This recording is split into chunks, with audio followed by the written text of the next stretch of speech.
মিলাদ কি? অনেকের মতে পড়া যায়, আবার অনেকের মতে মিলাদ পড়া যায় না। অনুগ্রহ করে সঠিক ব্যাখ্যা জানাবেন। মিলাদটা রাসূলের যুগে ছিল না। মিলাদ মানে জন্ম, মৌলুদ থেকে মিলাদ। তখন এই মিলাদটা রাসূল করিম সাল্লাল্লাহু আলাইহি ওয়াসাল্লামের জন্ম বৃত্তান্ত।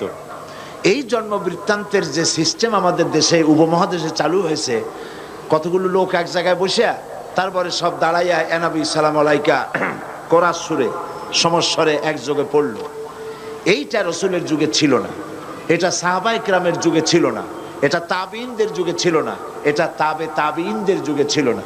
এখন আপনারা মনে করেন যে কোনো জিনিসে খুব সওয়াব আছে এমন কোন জিনিসকে রাসূলুল্লাহ আমাদেরকে জানান নাই, সাহাবায়ে কেরাম আমাদের জানান নাই। আপনারা কি এই ধরনের বিশ্বাস করবেন? এরকম বিশ্বাস করবেন?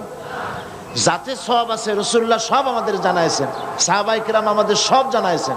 তো মিলাদে যদি সওয়াব থাকবে তো রাসূলুল্লাহ বললেন না কেন?